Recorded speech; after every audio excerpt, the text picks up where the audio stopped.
Aleluia. Obrigado, Deus, por esse tempo juntos aqui. Obrigado por essa tarde. Eu creio, Senhor, que uma unção do alto vai descer sobre as nossas vidas, que esta palavra seja uma palavra rema, que possa ir de encontro com a necessidade, com o coração de cada um dos teus filhos aqui, e que no final desta ministração nós possamos sair daqui engrandecidos, possamos sair daqui melhores do que como nós entramos, que essa palavra flua de uma forma livre. Repreendemos toda ação contrária, toda ação do inimigo, tudo aquilo que impede a nossa vida, tudo aquilo que impede o nosso coração, os nossos ouvidos espirituais de serem ministrados. Agora nós repreendemos, abençoamos agora, Senhor, a vida de cada um que está aqui, em nome de Jesus, amém. Eu quero ser muito realista com você nessa tarde. Esta palavra, a minha expectativa não é que quando você terminar de ouvir, você vai sair voando, algo vai acontecer de forma sobrenatural. Não tenho essa expectativa. Também não tenho a expectativa de que todos vocês que estão aqui serão tremendamente impactados. Eu não tenho essa expectativa, mas o Espírito Santo colocou algo no meu coração. Algo no meu espírito fala que há um nível maior, há uma unção que nós precisamos acessar, para que nós possamos crescer em Deus. Então, a minha expectativa, queridos, é que você possa sair daqui melhor. A minha expectativa é que você possa sair daqui diferente, da forma que você entrou. Essa sim é a minha expectativa. Agora, eu quero começar contando uma história que aconteceu comigo. Eu tinha 13 anos de idade. Com 13 anos de idade eu já trabalhava, e eu trabalhava lá na Avenida Paulista. Eu era office boy. Office boy, talvez muitos de vocês não sabem nem o que mas era o cara que fazia tudo. O cara que levava água, o cara que lavava o banheiro, o cara que fazia tudo lá dentro da empresa. E também entregava documentos. Naquela época eu era o office boy da empresa. E de uma forma muito rápida mesmo, eu entrei lá com 13 anos e pouco, mas muito rapidamente eu fui promovido e eu confesso que, assim, de uma forma incrível, eu já fiquei pensando, eu falei, puxa, 13 anos já promovido, já fui para outro cargo, e eu deixei de ser office boy e passei a ser um auxiliar de cobrança. Não tinha nem 14 anos ainda, eu já era auxiliar de cobrança naquela época, e eu comecei a visualizar um futuro tão brilhante pela frente. Mas um certo dia, eu saí da minha casa, fui trabalhar, e lá na cobrança nós ficávamos no primeiro andar, e no quinto andar tinha o nosso jurídico, o nosso departamento jurídico lá, e eu peguei alguns documentos para levar para o jurídico. Fui levar uns documentos para deixar lá com os advogados, e quando eu estava voltando do departamento jurídico, eu encontrei na parede uma caixinha, que você já deve ter visto, uma caixinha que tem um vidro na frente e um botão de alarme dentro dela. Não sei por qual motivo, mas eu resolvi apertar o alarme daquela caixinha. E talvez você ri porque você não estava lá, mas foi uma situação tão assim horrível. Naquela mesma hora eu fui para pegar o elevador. Quando eu cheguei, que eu estava entrando no elevador, o pessoal do corpo de bombeiro do prédio já estava lá e perguntaram assim: por acaso você viu alguém que apertou o botão de incêndio desse andar? Eu falei: olha, foi eu mesmo que apertei. Aí ele falou: é isso mesmo. Então vieram, já me pegaram, levaram eu para uma sala. Falou: você é louco, você quase colocou todo mundo aqui em perigo, e poderiam pessoas morrer, e tal, e foi. Conclusão, chamaram o meu chefe, o meu supervisor. O nome dele era Carlinhos, eu lembro como se fosse hoje. Ele era um homem muito generoso, muito bacana, e ele gostava muito de mim. E ele falou assim: olha, cara, o que você fez? Ele me chamava de baixinho na época. Se fosse hoje, talvez ele me chamasse de gordinho. Ele falou: baixinho, o que você aprontou, cara? Agora tá, meu Deus, e tal. Aí eu falei: eu também não sei, eu sei que, enfim. Aí ele falou assim: o seu Ivo já descobriu. Eu lembro essa história como se fosse hoje. O seu Ivo era o coordenador, o superintendente, sei lá o cargo dele. Eu sei que ele era bravo pra chuchu, e o seu Ivo já descobriu tudo. não posso fazer nada por você. E naquela ocasião, aí eu fui levado para o RH, eles chamaram a minha mãe, eu tinha 13, quase 14, acho que eu já tinha 14 anos, me chamaram a minha mãe teve que ir lá, e eu fui convidado a me retirar da empresa. Eu fiz uma carta me convidando a me retirar da empresa, e aí, aquela situação toda, trouxeram algumas marcas para a minha vida. Uma das marcas que foi muito positiva foi que nós não podemos fazer nada de errado. Então aquilo ali marcou a minha vida, porque às vezes num momento assim você destrói tudo, mas a marca maior foi que em momentos e em segundos, em instantes, nós podemos jogar tudo por água abaixo. Nós podemos jogar tudo por água abaixo. Sem pensar, sem refletir, nós podemos destruir a nossa vida e a vida de pessoas. E isso foi terrível, porque quando ele falou que o seu Ivo tinha descoberto tudo, eu pensei, mas tudo o quê? Não morreu ninguém e tal. Mas, enfim, aquela descoberta do seu Ivo trouxeram consequências para a minha vida. Eu fui convidado a me retirar, minha mãe teve que ir lá, foi uma vergonha para minha mãe. Mas essa história marcou minha vida e eu estou contando ela porque você vai entender muito do contexto que nós vamos ministrar nessa tarde. Sabe, queridos, eu tenho percebido que já há algum tempo, e eu tenho até orado nesse sentido, porque muitas pessoas, homens e mulheres, jovens, muitas vezes, com um projeto de vida tão desenhado, tão incrível, um projeto de vida tão maravilhoso, homens casados, jovens com um futuro promissor, jovens com um futuro tão incrível, mas do nada, eles jogam tudo fora, sem pensar, jogam tudo fora. Por exemplo, nós pegamos um empresário, um homem estudado, inteligente, com dinheiro, mas o que leva um homem desse nível, com um intelecto, um QI altíssimo, o que leva um homem desse nível a se matar, por exemplo? Há um tempo atrás, um empresário conhecido nosso, de alto nível aqui de Barueri, ele acordou de manhã e decidiu dar um tiro na cabeça. Acabou com a vida. O que leva uma pessoa tão inteligente a destruir tudo, a colocar tudo em risco? Eu tenho visto pastores, homens de Deus, pessoas que foram chamadas para o ministério da palavra, com unção, por conta de um momento de prazer, por conta de um momento de alegria, por conta de um momento de engano, a pessoa destrói a vida dela, destrói o projeto. Quantas pessoas que você conhece que você sabe que tem um futuro promissor, você fala, nossa, você vai longe, você tem um projeto tão grande na sua vida.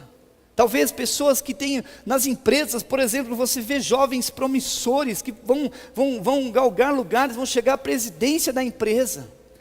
Mas de repente algo acontece na vida dessa pessoa e ela destrói tudo.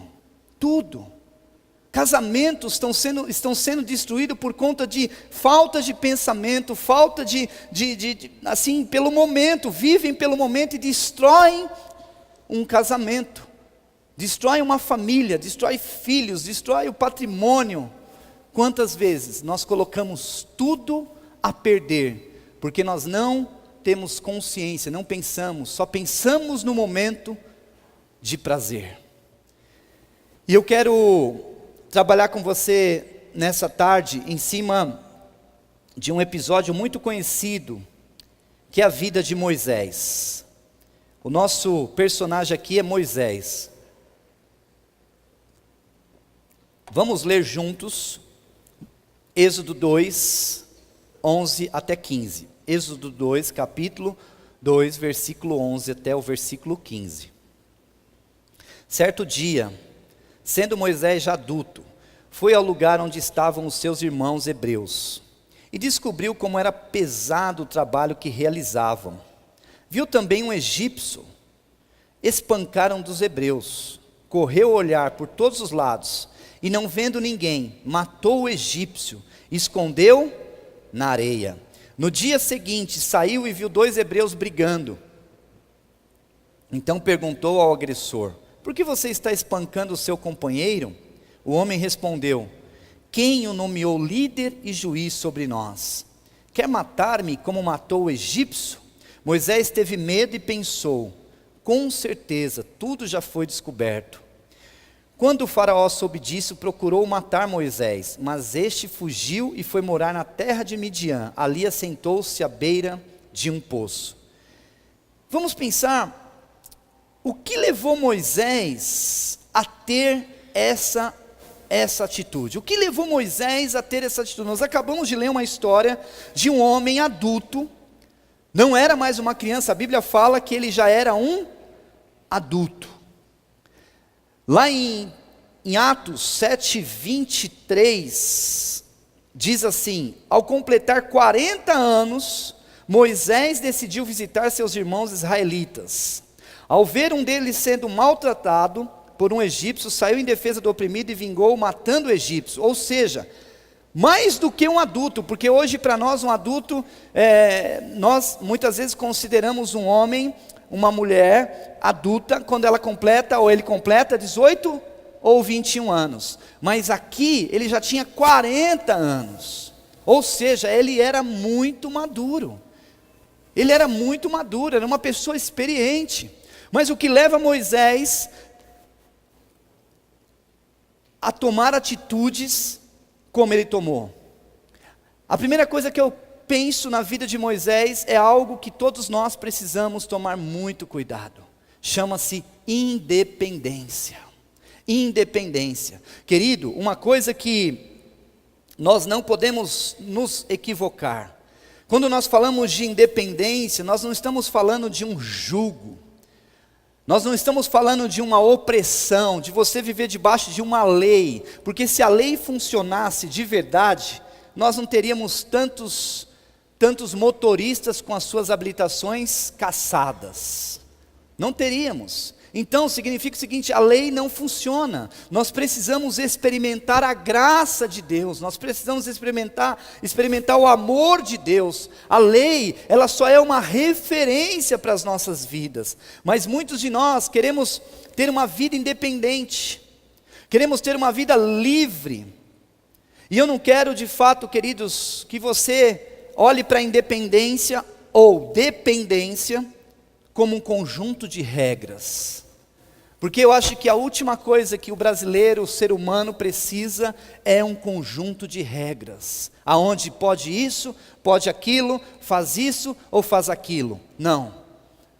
Nós não estamos mais aguentando tanta lei. E o pior, a lei não funciona. Por isso, o convite para você nessa tarde é que você experimente a graça de Deus na sua vida, que o Espírito Santo de Deus, ele possa ministrar no teu coração o que é e o que não é errado. Não sou eu que vou dizer, é o Espírito Santo que convence do pecado, da justiça e do juízo. Agora, queridos, é essa tal liberdade que tem destruído dezenas e dezenas e dezenas de pessoas de todas as idades. Jovens, adolescentes, jovens, adultos, homens, mulheres, solteiros, casados, independência. Eu não sei se você já ouviu isso, ou se você já falou isso, talvez você já tenha falado isso. Quando eu fizer 18 anos, eu sou um homem, sou uma mulher livre. Vou criar asas e vou voar, tomar Red Bull e... É um engano. Quantos filhos chegam para os seus pais e falam: olha, a minha expectativa é quando eu fizer 18 anos, porque eu vou ter liberdade, eu vou poder fazer o que eu quero, eu vou poder viver da forma que eu quero, eu vou poder andar do jeito que eu quero. Isso é um engano. E o pior que o engano é tão grande que muitos jovens acham que a liberdade está no casamento, por exemplo. Quando eu casar, eu vou ser livre. Por exemplo, quantos jovens acreditam que eles vão ser libertos de pecados dentro do casamento. Quantos jovens acreditam nisso? Isso não é verdade. Não é verdade, é um engano. É um engano. Então ele casa pensando que vai ser livre, só que a outra pessoa casa também pensando que vai ser livre. E eles se encontram todos os dias numa prisão dentro do casamento, até que o casamento se acaba. Sabe, queridos, nós precisamos ouvir a voz de Deus, prestar atenção o que Deus quer fazer conosco nesses dias. Agora eu penso que a única forma de nós, eu e você, experimentarmos algo que vai trazer prazer de verdade, é nós tendo intimidade com o Espírito Santo, é nós dependendo do Espírito Santo, é nós vivendo debaixo, não de um jugo, não de um peso, não de uma regra, não de isso ou pode aquilo, mas nós precisamos experimentar o Espírito Santo dentro de nós, porque o Espírito Santo dentro de um homem, dentro de uma mulher, ele diz o que é certo e o que é errado. Eu não sei se você já teve essa experiência, mas talvez você olha para mim e fala, pastor, você não peca. Pois é. Talvez, queridos, eu possa até não cometer o pecado em si, mas tentado todos nós somos, e eu também sou. Mas sabe o grande segredo para realmente não cair no pecado?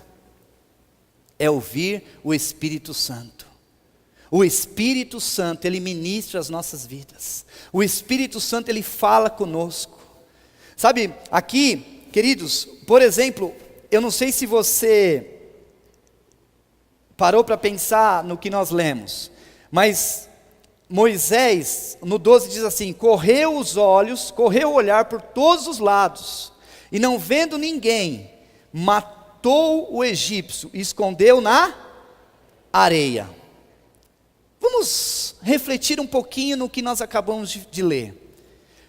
Ele olhou para o lado, olhou para frente, olhou para trás, olhou para todo lugar. Não tinha ninguém, pelo que ele está dizendo aqui, sim ou não? Não tinha ninguém, só que ele esqueceu de olhar para cima. O nosso engano, muitas vezes, é esse. Olhamos para o lado, olhamos para frente, não tem ninguém, mas não esqueça de olhar para cima, há um olhar do Espírito Santo de Deus, olhando para as nossas vidas, e foi isso que Moisés errou. Agora, queridos, eu não sei se você já parou para pensar, Moisés acordou de manhã, foi escovar o dente, na frente do espelho ele disse assim, hoje eu vou matar uma pessoa. Quantos já acordaram querendo matar alguém aqui? Nessa hora ninguém levanta a mão, mas esganar pelo menos você já deve ter acordado com aquele, hoje eu esgano alguém. Eu quero dizer algo para você, Moisés não acordou decidido a matar um egípcio, ele não acordou decidido.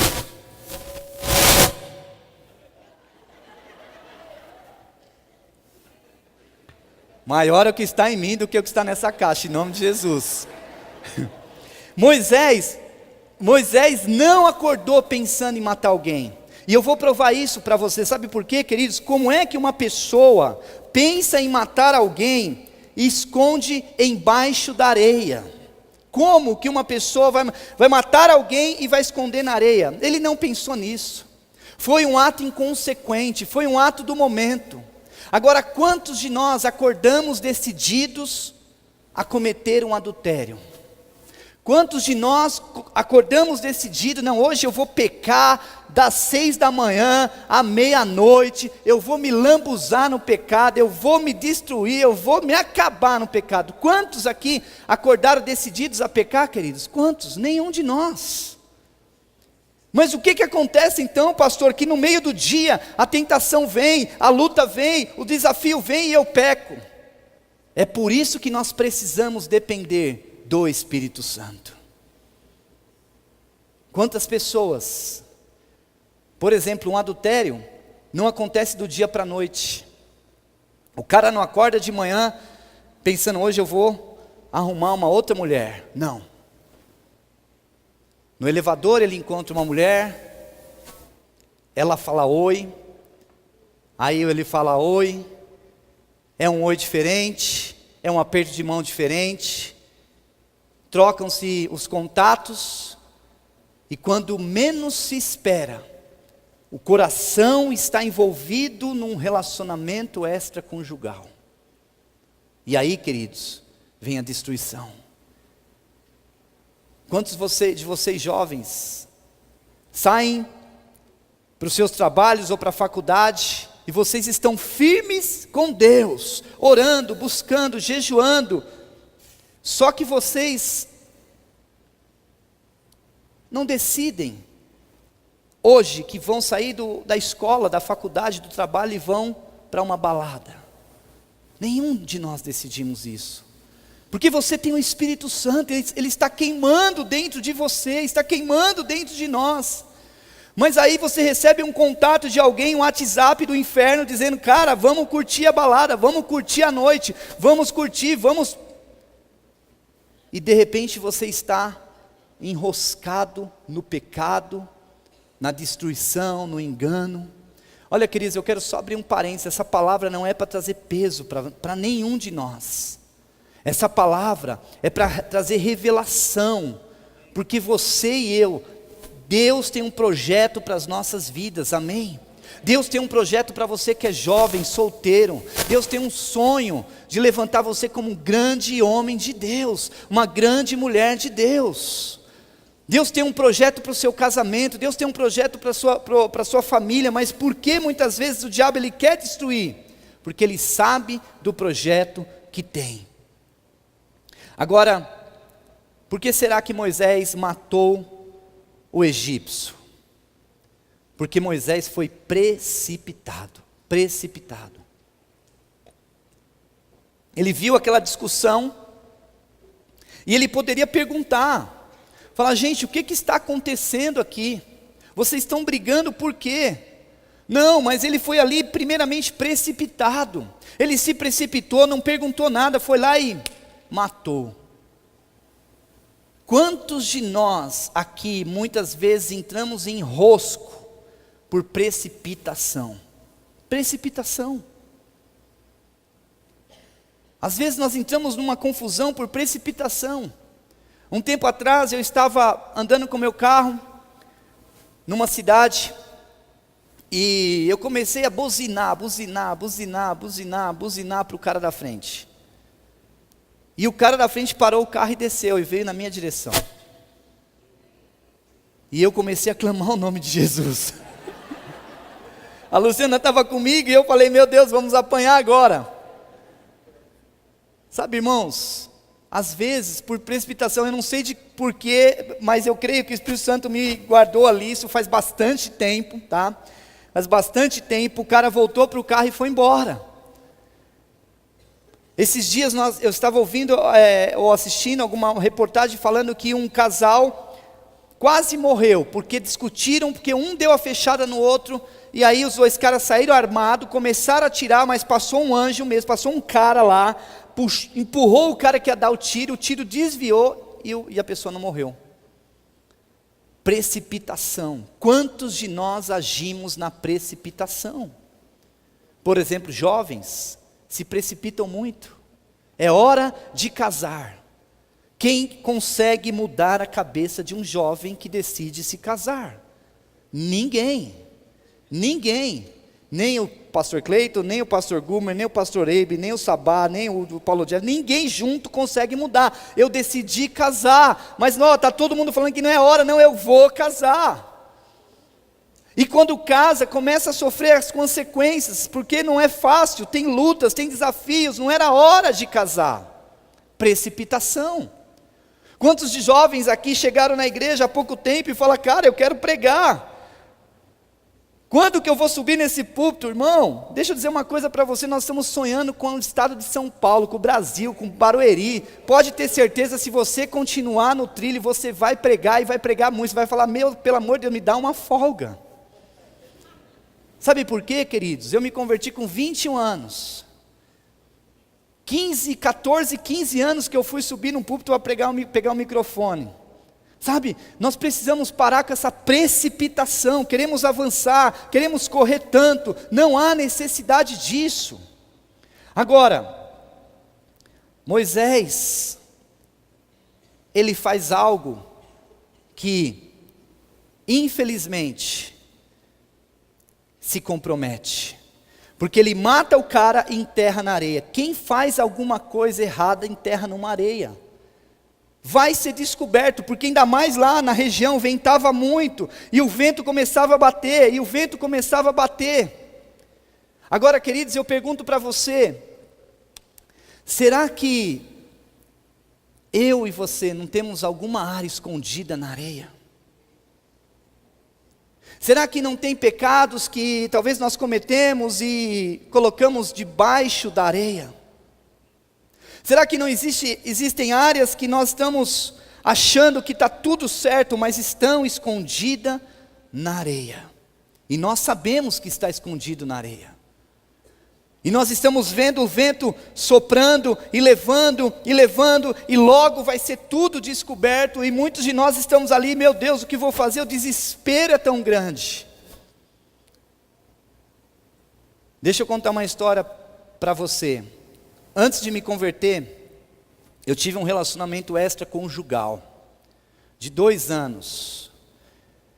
Eu me envolvi, isso aqui é com muito pesar que eu conto, mas só para você ter uma ideia. Eu me envolvi com uma outra pessoa, e acabamos 2 anos depois, terminamos esse relacionamento extraconjugal, e eu acabei me convertendo, graças a Deus. Me converti, passaram-se alguns anos, eu tive a oportunidade de ouvir o Espírito Santo ministrando a minha vida, que aquele adultério estava enterrado na areia, e que mais cedo ou mais tarde ia vir à tona, porque o vento estava empurrando, o vento estava levando. E muitas vezes, sabe, queridos, nós precisamos entender, porque Deus quer trazer cura nas nossas vidas para nos levantar. Se eu tivesse deixado aquilo na areia, talvez eu poderia pensar, nunca ninguém ia descobrir. Mas imagina eu hoje, pregando nesse púlpito, talvez não, Deus não ia permitir com certeza. Mas imagina hoje eu pregando nesse púlpito, ou não, convivendo com esse pecado escondido na areia. Então eu tive ali a direção de confessar para minha esposa, mas quando eu confessei para a Lu, foi como se fosse ontem. Aí as consequências vieram, depressão, problemas, dificuldades, lutas, só que naquela ocasião nós começamos a experimentar uma mudança de vida, começamos a experimentar uma mudança no casamento, começamos a experimentar um milagre no casamento. Sabe, querido, Deus não quer que o seu coração seja descoberto para você ser colocado numa cruz, não.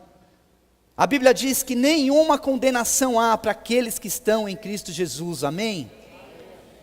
Deus é amor, por isso você deve entender isso, o seu pecado não é para te destruir, a área que está pegando na sua vida não é para acabar com você. O que Deus quer, Ele quer curar você definitivamente. Mas pensa, talvez alguma área da sua vida, será que tem algo que você faz e seu chefe não sabe? Seu pai não sabe, sua mãe não sabe, seus líderes não sabem, as pessoas não sabem, e você está convivendo com isso, carregando isso, mas você percebe a areia ainda, o vento batendo na areia. E daqui a pouco, vai ser descoberto. Êxodo 2, 13 a 15. Diz assim: no dia seguinte, saiu e viu 2 hebreus brigando.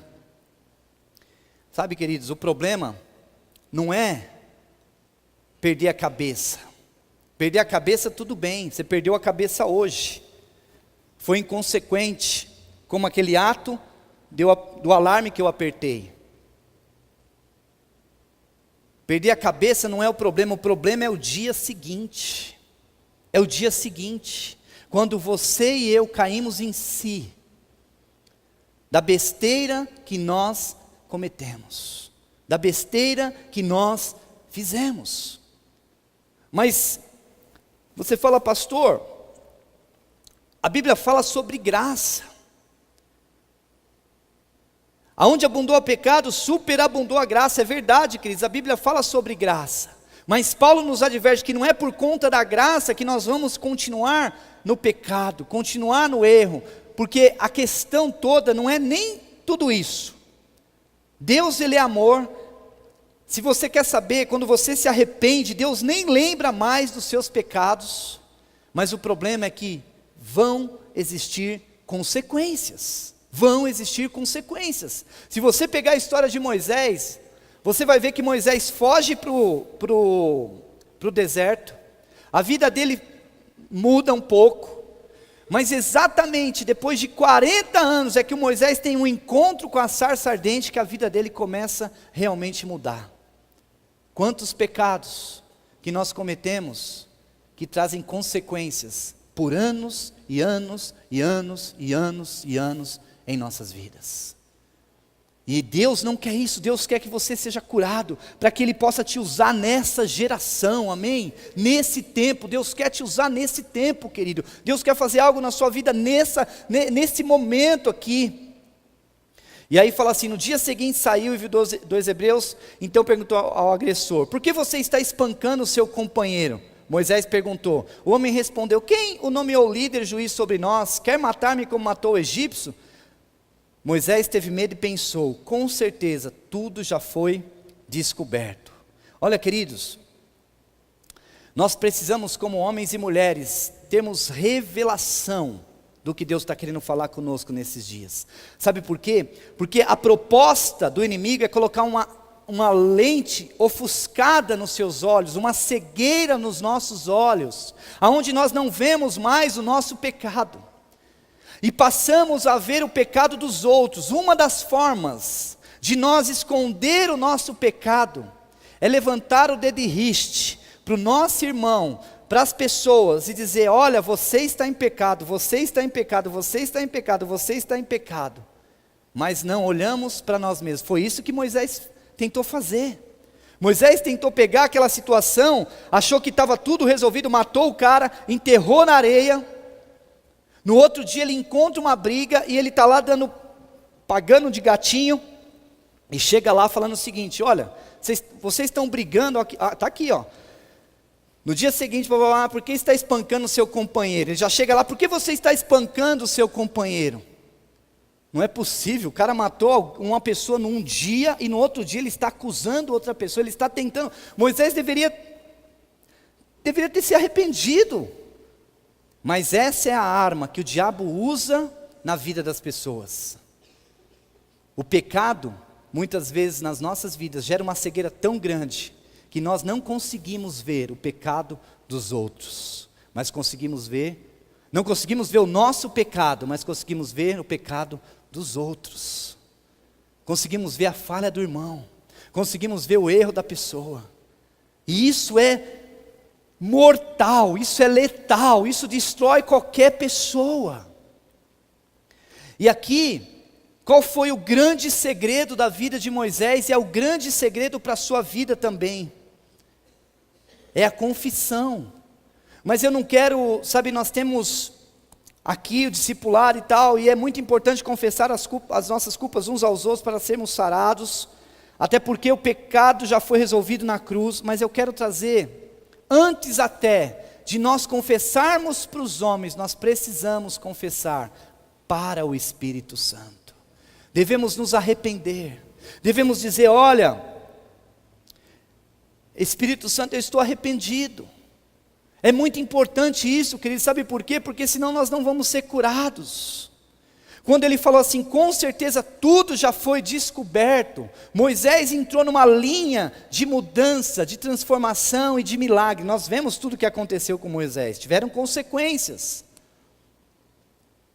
E eu quero dizer uma coisa para você muito séria, muito séria. Provérbios 15:3 diz que os olhos do Senhor estão em todos os lugares. Eu não sei, querido, eu não estou aqui para apontar os seus erros, muito pelo contrário, eu quero que essa palavra não caia como um jugo, de forma alguma, mas que ela caia como uma palavra que possa mudar a sua vida, assim como mudou a minha cegueira há anos, que eu conduzi essa cegueira. Mas eu quero dizer algo sério para você. Tudo já foi descoberto. Não por homens, mas pelo Espírito Santo. O Espírito Santo sabe de tudo. Talvez você cometeu algo ali, escondidinho. O Espírito Santo está sabendo. Agora, o mais interessante, eu estou caminhando para a conclusão. Eu queria chamar já o pessoal do louvor aqui, por favor. Mas o mais interessante é a proposta da Bíblia. É a proposta do Evangelho. Moisés matou uma pessoa, enterrou na areia, achou que estava tudo resolvido, acorda no outro dia, começa a acusar as pessoas para esconder o seu pecado. A pessoa fala: olha, você está querendo me matar, mas não tinha ninguém. Sabe, querido, às vezes existem áreas nas nossas vidas que nós achamos que, primeiro, o Espírito Santo já sabe, mas muita gente sabe também, porque o nosso comportamento, a nossa atitude, a nossa forma de ser, a nossa forma de falar, a nossa forma de olhar, revela quem nós somos. Revela. Agora, queridos, o que é mais incrível, o cerne dessa ministração não é o pecado em si, enterrado na areia, não é esse. O cerne dessa ministração é o que vem agora. A Bíblia é muito clara, querido, e fala o seguinte, Tiago 4, de 7 a 8. Moisés, o que Moisés fez? Moisés matou e fugiu. Pecou e se escondeu. Quando nós pecamos, sabe qual é o sentimento que vem nas nossas vidas? Que Deus, Ele está de costa para nós. Quando nós falhamos, a nossa mente diz assim: Deus não te ama mais. Deus não quer mais saber de você, você precisa fugir. Foge para os seus amigos, foge para os estudos, foge para os problemas, foge para o emprego, foge para os negócios.